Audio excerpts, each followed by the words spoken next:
देखकर वो रोज को गांठ बांधना सिखाने के बहाने उसका हाथ बांध देता है, लेकिन रोज अब तक समझ नहीं पा रही थी। तभी वो साइड में रखे बैग में जिब नाम के उस डिवाइस को देखकर पूछती है, इसके बारे में तुमने तो कहा था कि ये खराब है, फिर तुमने ये पास क्यों रखा है? तो वो कहता है कि इस डिवाइस से सैटेलाइट पे SOS सिग्नल भेजकर हमारी लोकेशन का इन्फॉर्मेशन दिया जा सकता है और हम यहाँ से निकल सकते हैं, लेकिन मैंने उसे एक्टिवेट नहीं किया क्योंकि उससे पहले मुझे तुम्हारा काम खत्म करना था। ये कहते ही रोज समझ जाती है और उसे एक मुक्का मारकर तुरंत ही बैग से गन ले लेती है और उसको गन पॉइंट करके उस डिवाइस को एक्टिवेट करने के लिए कहती है, लेकिन जब वो नहीं मानता तो रोज ट्रिगर दबा देती है, पर गोली नहीं चलती क्योंकि गन का मैगजीन डेरेक के पास था और इस मौके से वो रोज पर टूट पड़ता है और दोनों में लड़ाई शुरू हो जाती है। पर रोज किसी तरह बचकर वहाँ से भागने लगती है और डेरेक भी गन रीलोड करके रोज पर शूट करने लगता है, लेकिन एक भी गोली रोज पर नहीं लगती और वो किसी तरह वहाँ से भागते हुए एक जगह छुपकर अपने हाथ से रस्सी खोल लेती है। फिर सुबह का सीन दिखाया जाता है जहाँ डेरेक अभी भी रोज के पीछे लगा हुआ था, लेकिन रोज का प्लान था कि वो राफ्ट लेकर यहाँ से निकल जाएगी, इसलिए वहाँ से उतरकर राफ्ट की तरफ बढ़ने लगती है। लेकिन डेरेक उसे देख लेता है और ऊपर से शूट करने लगता है, लेकिन फिर भी वो किसी तरह हिम्मत करके फिर से भागने लगती है और इतने में डेरेक भी ऊपर से गिर जाता है और उसके गिरते ही रोज भी रुक जाती है।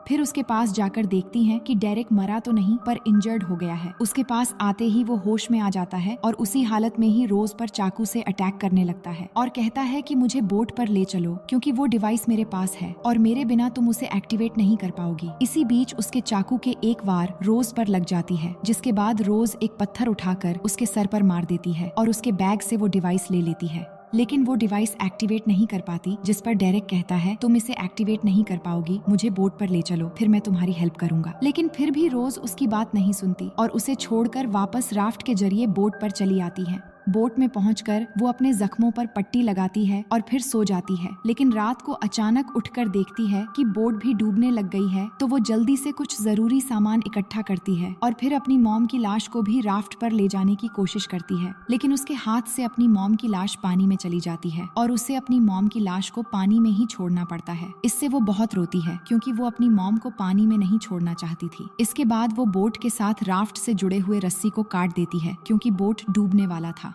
फिर आगे हम देखते हैं कि 2 दिनों तक वो ऐसे ही समंदर में तैरती रहती है और उसे कुछ समझ नहीं आ रहा था कि क्या करना चाहिए, लेकिन तीसरे दिन उसे एक बोट दिखाई देती है तो वो जल्दी से फ्लेयर गन चला देती है, मगर उसे लगता है कि सूरज के रोशनी की वजह से शायद वो बोट उसे देख नहीं पाया। पर रात को वही बोट उसे बचाने आ जाती है और उसे वहाँ से रेस्क्यू करके एक बड़े शिप में ले जाया जाता है, लेकिन वो देखती है कि सबके पास हथियार है और इसी दौरान वो सुनती है कि वो लोग कैप्टन नाम लेकर बातें कर रहे हैं, जिससे वो समझ जाती है कि ये सारे लोग कैप्टन के हैं और ये शिप भी उसी का है, लेकिन वो कुछ हरकत नहीं करती और चुपचाप उनके साथ जाती है। फिर वो उसे ले जाकर खाना देते हैं और इसी दौरान नशे की हालत में एक लड़की वहाँ आती है जिसका नाम टबिथा होता है, पर उसको एक आदमी वहाँ से लेकर चला जाता है। रोज समझ जाती है कि वो लड़की मजबूर है और इस शिप में इसकी तरह और लड़कियां भी हो सकती हैं क्योंकि डेरेक ने कहा था कि कैप्टन लड़कियों की स्मगलिंग करता है। फिर रोज उनसे कहती है क्या मैं नहा सकती हूँ, तो वो लोग उसे एक कमरा देते हैं और अब वो पूरी तरह समझ चुकी थी उसे अब क्या करना है और अगर इस शिप के जरिए ये लोग लड़कियों की स्मगलिंग करते हैं तो जरूर कैप्टन भी इसी शिप पर होगा। इसके बाद वो अच्छे से नहाकर तैयार होती है और वहाँ से निकलकर एक और कमरे की तरफ जाती है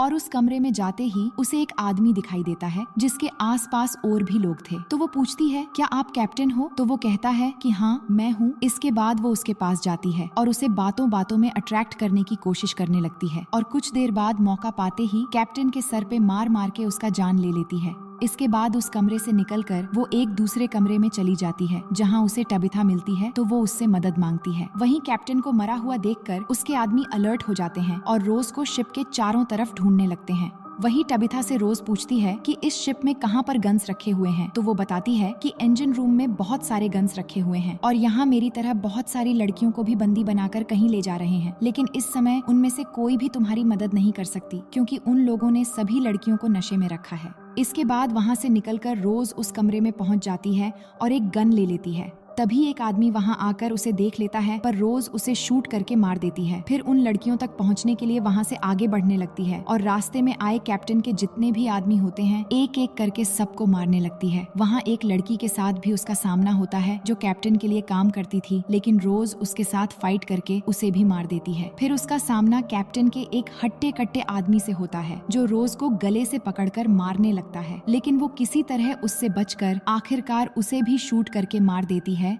इसके बाद रोज जब एक रूम में जाकर दरवाजा खोलती है तो देखती है कि वहाँ बहुत ही कम उम्र के लड़कियों को बंदी बनाया गया है, पर इससे पहले वो उन्हें छुड़वाती कैप्टन का एक और आदमी अभी भी बचा था जो आकर रोज को गन पॉइंट कर देता है। हालांकि ये उसके लिए एक मुश्किल सिचुएशन थी, पर तभी उस आदमी के पीछे से टैबिथा आकर उसके सर पर मार देती है और इसी मौके से रोज उस आदमी को उसी के गन से ही शूट कर देती है। फिर रोज उस लड़की को यहाँ रखकर मदद के लिए सिग्नल भेजने रेडियो रूम की तरफ जाती है, मगर आगे बढ़ते हुए उसे एक और आदमी का सामना करना पड़ता है और वो होता है डेरेक। उसे देखकर रोज हैरान हो जाती है और पूछती है कि तुम तो उस आइलैंड पर मर चुके थे। तो डेरेक कहता है कि तुम्हारी इन्फॉर्मेशन देकर मैंने कैप्टन से सौदा किया और उस डिवाइस का इस्तेमाल करके मैं उस आइलैंड से बच निकला, और रोज को मारना शुरू कर देता है और कहता है कि कैप्टन के साथ मेरा पहले से ही प्लानिंग था और अब कैप्टन से तुम्हें कोई नहीं बचा सकता। ये सुनकर रोज हंसने लगती है और कहती है कि मैंने तुम्हारे कैप्टन को पहले ही मार दिया है। जो सुनते ही डेरेक उसे मारकर सीढ़ियों से नीचे गिरा देता है और गन लेकर वापस आता है तो देखता है कि रोज वहाँ से भाग चुकी है। उसके बाद वो रोज के खून के निशान देखते हुए ढूंढने लगता है, लेकिन उसके एक जगह पहुँचते ही रोज उस पर एक केमिकल रिलीज कर देती है जिससे डेरेक गिर जाता है। इसके बाद रोज वही चाकू निकालती है जो डेरेक ने दिया था और सीधा उसके सीने में वार कर देती है और आखिरकार उसका काम तमाम कर देती है।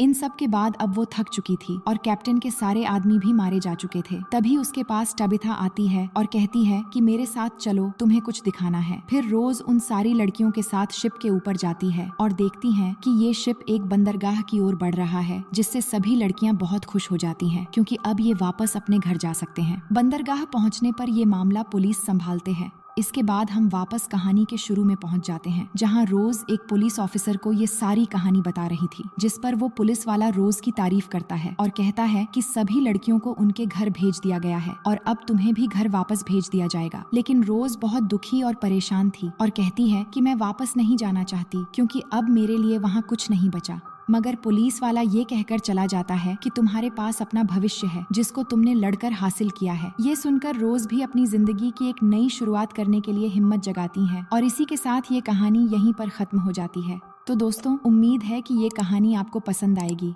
मिलते हैं आपसे एक और मजेदार